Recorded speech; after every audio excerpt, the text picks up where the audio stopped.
All right. Yo. Welcome back, everyone, to another episode of GeekOut. I'm your host, Eric Agar, and I'm here with some very special guests with me today for this episode. I'd like to introduce themselves. Hello, my name is Sabrina Royce, and I'm president of Gamecraft. I'm Alyssa Robinson. I am a designer, lead designer on Just the Boss Fights. Nice. And kind of going off of that, is that like a... we kind of talked about earlier before this episode started that we're all games majors, all in our final year. Congratulations, by the way. We're almost there. Super close to graduating. Final stretch. Yep. Like 2 more months, hopefully, if everything goes according to plan. Mm-hmm. Yeah, and we're working on publishing our capstone games, which, again, congratulations, everyone, and to all those listening as well that are also on these capstone teams or whatever. Congratulations. We're almost there, like a week or 2 away. Yeah, just kind of curious, what teams are you guys on, and how has development been like for you guys? And also, you can state your role if you want on the team. Mm-hmm. So I am the lead designer on Just the Boss Fights, which is by Tactical Toad LLC. You can see I'm wearing a fun little shirt here. So we are a side-scroller action platformer boss rush game, and yeah, we've been going along pretty well. Our team has managed to avoid having really any sort of drama at all, which is something that kind of happens with a lot of capstone projects. I've heard of quite a bit of stuff this year, so. But, things are going well. We're getting ready to do early access during GDC, which is from the 17th to the 21st, I think. Yeah. So I'm on a game called Clay Beats. I'm the audio lead on it. And so what Clay Beats necessarily is that it's a co-op multiplayer rhythm game where you're this cat. And you're running a pottery studio, and you have to make different potteries for the different clients in, like, the little animal village. And when you make the pottery, it gives you into an awesome rhythm game, and we have some, like, amazing composers on there. I feel super fortunate that I get to work with Thomas and Ming Young. You guys are awesome. But, yeah, I think Capstone overall is going well. You can wishlist on us on Steam. Highly recommend it. We should have a playable game out during GDC. So I believe it's this coming Tuesday or Wednesday. Nice. That's super cool. Yeah, as for me, though, I'm part of the best team ever in Capstone. No, I'm kidding. Clay Beats. I don't know about that. No, okay. I'm part of Dinos TD, or Dinosaur Tower Defense, tower defense game where you place down dinosaurs or towers in order to defend your nest from the bugs. And, like, you can create your own path and move the dinosaurs around. It's great. But, yeah, I've been really lucky and fortunate with my team. Very grateful. We've been all, like, vibing and working together greatly. The team chemistry is super high. A lot of passion, talented people on that team. No drama, too, thankfully. Yeah. And, like, we all hang out and do stuff. Like, just a few days ago, we went to a party to celebrate our launch, which, by the way, for those interested, our game launches on March 14th on Steam in, I believe, early access.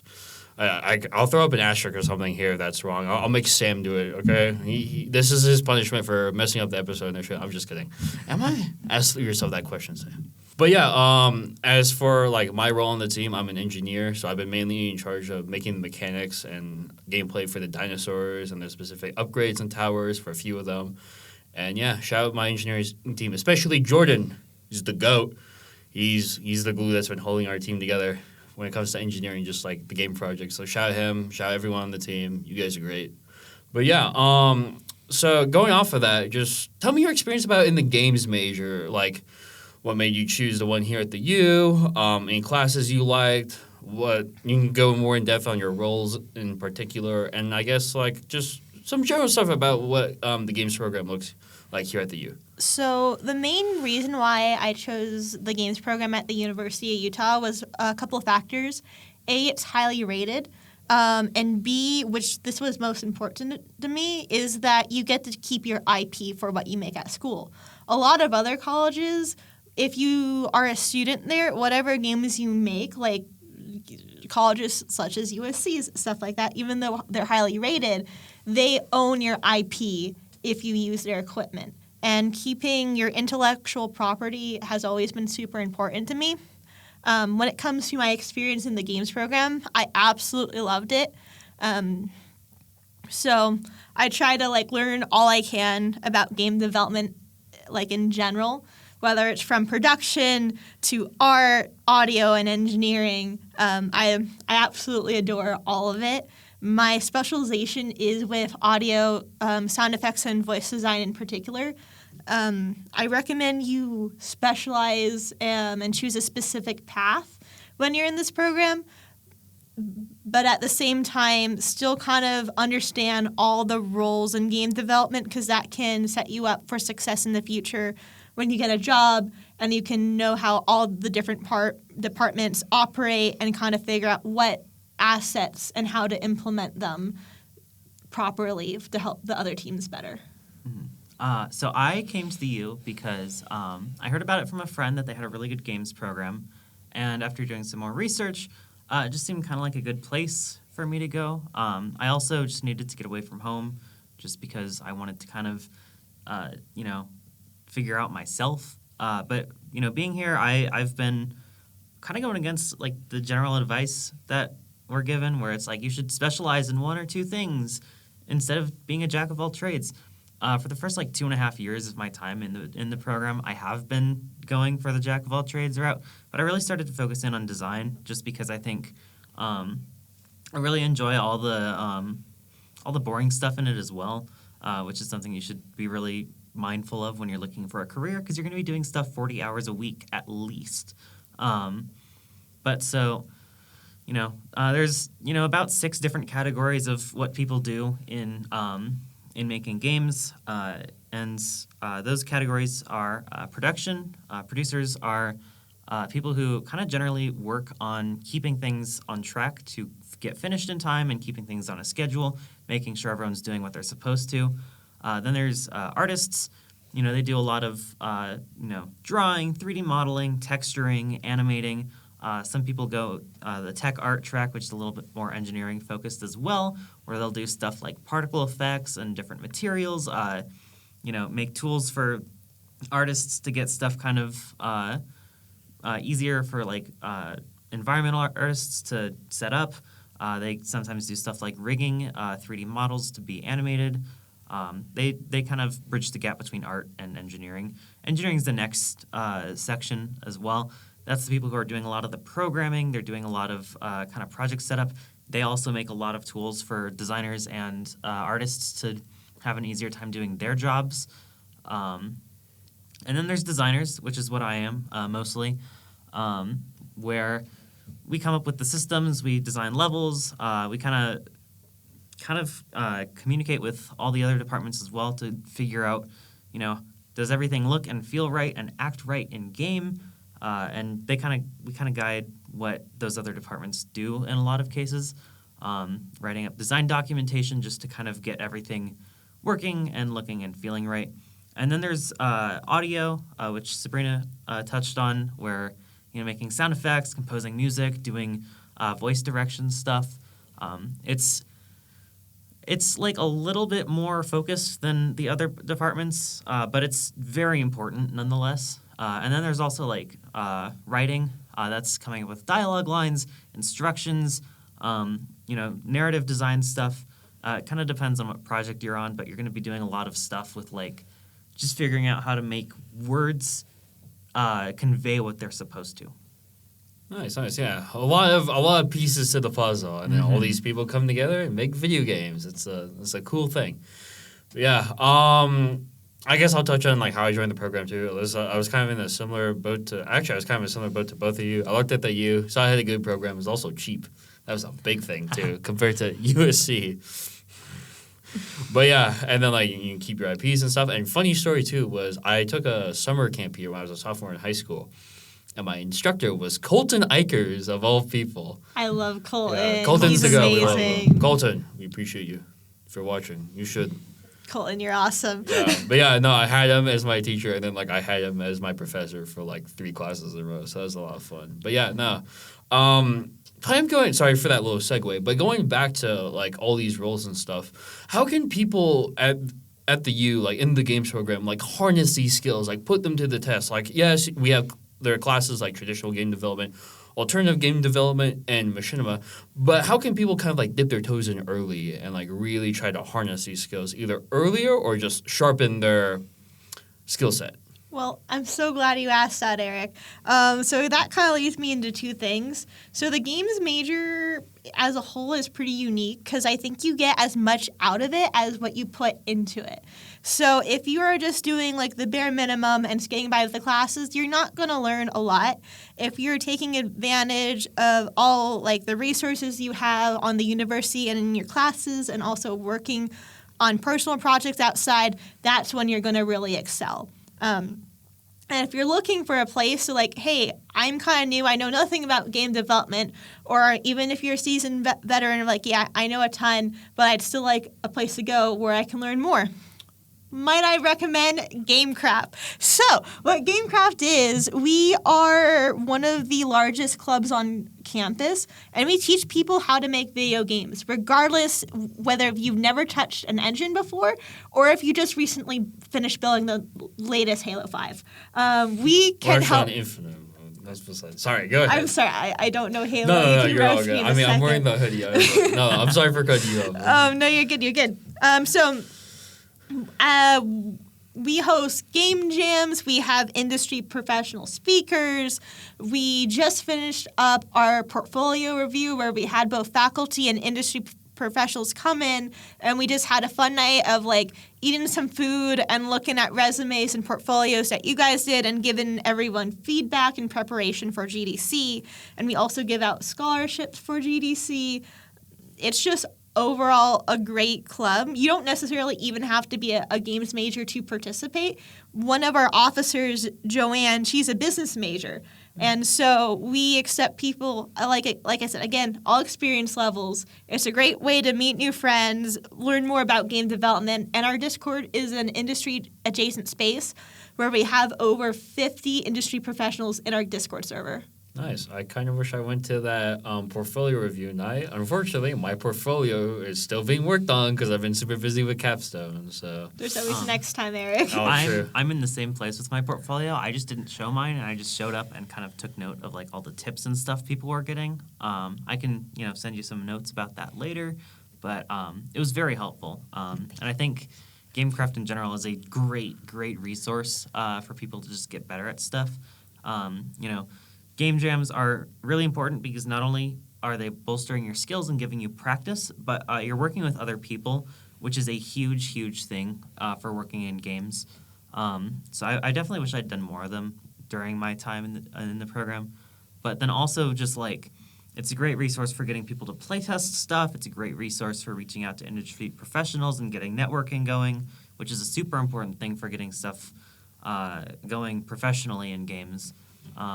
So yeah, it's a great club. You should join it. Yeah. I'm kind of in a similar boat as you, Alyssa. I wish I like participate in Gamecraft more, and Sabrina's roasted me for years about it, not being able to go. We still have events going on, Eric. Oh. Yeah. You should come out to our next one. We'll see. We have a game jam coming up after GDC. Just saying. You guys said you wanted to do more game jams. Now's your chance. I do not have time. I have been so busy. I totally understand. Capstone is a lot of work. Yeah, so sign up for its own Gamecraft, long otherwise Sabrina will roast you. But okay. Yeah, I'm coming for you. I know where you live. It's probably on campus. Whoa. Okay. No, I'm just kidding. But yeah, no. Thank you for the notes, Alyssa. That'd be greatly appreciated. And yeah, thank you for that. You sent like anyway. So I'm curious though. What does an average game jam look like though? If you could elaborate on that for the people that don't know or are like interested in it, but they're like, oh, I don't know what that is. Yeah. How long does it take? You kind of mentioned there's no real prerequisite, but it's like, what will I be doing and stuff like that. Yeah, so absolutely. So for our game jams, usually our game jams at Gamecraft, they're like mini game making competitions. And so you guys have 48 hours to make a game based off of a theme that we give you. And if you want to do a game jam solo, you're absolutely welcome to. If this is your first time, we recommend joining a group. And we have two different ways you can do that. One, if you have a group of friends that you want to make a game with, then we have like a team form that you can fill out. And we can make sure you guys are all together and stay together. And if you don't know anyone and want to meet new friends or just don't have anyone to jam with, we have a individual form where you can fill out. And we try to pair you with people who can mentor you, especially if you're new, and show you the ropes. Like for my first game jam, I had no idea what source control was. And if you don't know what source control is, that's fine. We can teach you that, especially during a game jam. And I've also never touched Unreal during my first jam, and I learned about it there. So it's a great resource, whether you're interested in production, engineering, our audio, we have a spot for you, and we would love it if you come out and, just grow your skills and make awesome games. Nice. That's cool. How big are these teams roughly? And, how long is the development process, though, of making the game? Yeah, so we kind of sort you depending on the team size you prefer. So you can fill that out on the forums and control them. So we have anywhere from solo jammers where we've also had roughly a team that's still large as a dozen, which is very large. Usually teams roughly tend to be between 5 and 8 people. That's usually a pretty good sweet spot that we've seen for a lot of the jams. And like we said, the development process, they tend to be 48 hours. And then the week after that, we have a showcase where we'll show off all the jams that were made. And it will be a really fun day of just going around seeing what all the other projects that were going on. And we usually have an industry guest speaker before then. And then we'll celebrate, and we have little prizes for people that come and participate. Nice. That's pretty cool. And like you said, the biggest one is 12. Meanwhile, our capstone teams are 30 people. Yeah. But that's another thing is just being able to prove that you've worked in a big team and collaborated effectively in a big team is something hiring agents will look for. So it is important that you join Game Jam so you can get experience working in a team, because capstone is a big jump from anything else in the program. There's a couple of required classes for making games, and there's trad game development, traditional game development, alternate game development, and then there's capstone. The biggest team you're going to get before capstone is probably 8 or 9 people. And then you jump up to 30, 32. I think we have a team that's over 35 this year, which is crazy. So it's very important that you get used to working with people through game jams, because that's going to be a skill that you can't really pick up from just working in solo projects. Yeah. And kind of piggybacking off of that, I know we mentioned that there was a portfolio review the other night. One of the participants who was showing off his portfolio, I'm just going to call his name out, Liam. You want to stare at the camera when you're calling him out? Hi, Liam. I don't know if you watched this, but hi. Liam was great. He actually was my engineer on my first ever game jam, and he really showed me the ropes. But that man has done pretty much almost every single game jam since he's transferred here. And so on his portfolio, he has 30 different games he can show off, which is mind-boggling, that guy's setup. So the more game jams you do, you can add them to your portfolio. Yes, these are portfolio pieces where you can show hey, I have experience working on this team for this amount of time. Even if it's short, it's still a game that you've made, and if it's on itch, you can show it off there. Yeah, good job, Liam. If you're watching this, hopefully. I'll send it to you. But, we'll put in the chats, But yeah, kind of wrapping up here with some closing thoughts. I mean, we talked about trad as that's kind of really the gateway step, though you should do game jams so you can be more experienced. You can walk in like a boss, I already know how to do this, bro. I'm good to go. But yeah, I feel trad is the first big step, and then of course all teaches you some stuff, and machinima is a great elective, and there's several other great ones like blueprinting and level design, in my opinion. But kind of some closing thoughts here. What advice do you guys have for people who are looking to join the games program, come to the U for the major, or just for people who are currently in the games program and are going to be juniors next year or seniors next year, or just they're in the early. They're early on in the program. Sorry, I'm stumbling a bit here. It's been a bit. Anyway, sorry. So my first big piece of advice, we've already touched on this plenty. Join game jams. Join Gamecraft. Super helpful. My second thing, though, is the games industry is really competitive. You got to be really passionate about things to get where you want to, if you want to get a job outside of college in the games industry. But it's super rewarding as well. So just make sure that, when you're in school, work on stuff outside of class, do your own research on stuff. Always kind of try to be learning. And that's another thing, Gamecraft is going to help with that a lot. And then my third thing is just you're going to feel imposter syndrome. Try to be confident. If you're not confident, tell yourself that you're great and you'll start believing it. I guess similar to you, try to be like a sponge, soak up as much information as you can, and really take advantage that you're in school and there are so many industry professionals and faculty all around you that you can kind of talk to and gain advice and work on other projects on the side, like Gamejam and Gamecraft. But at the same time, don't be worried if you don't know something, and don't be ashamed if you don't know something. Mm-hmm. I'd rather have someone ask for hey, this is really cool, I don't know much about it, instead of kind of hiding in a second and trying to figure it out. You can do a lot if you go out and ask for help and network within your community, and especially just think about it. In a couple years from now, all the peers that you have are going to eventually be, industry professionals as well. So go out, make friends, have a good time, and make awesome games. Yeah. I agree with that 100%. I feel one, Gamecraft is important and just getting the experience. Also, being confident in yourself and your abilities, like you were talking about, Alyssa. It's you're here for a reason. You got this far for a reason. It wasn't by slacking off. You deserve to be here. And then, like you said, Sabrina, just talk to people, meet people, communicate, make friends. Networking is a big deal. That's probably one of the biggest things you can get out of the program. And I feel another thing, too, is communication while on the team. It's very important to constantly be communicating with your team, making sure that everyone's on the same page, and kind of make it as a safe space, to share ideas, share critiques, give feedback and stuff, and accept that, it's not personal, whatever. If it is, then that's a whole separate issue. But, making sure that, everyone's on the same page, because everyone just truly wants to make the best game that they can. Yeah. And just, being passionate, all that, super important.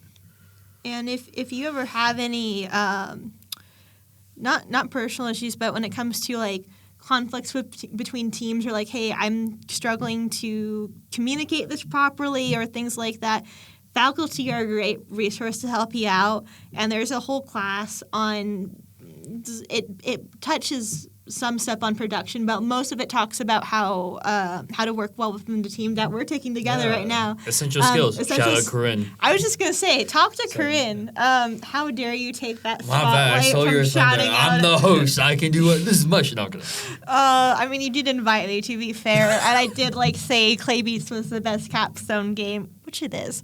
But talk to Corinne. Corinne is a great resource, and she has some great both books and advice when it comes to working on teams and dealing with so many different personalities and such large teams in general, especially for capstone. It helps out.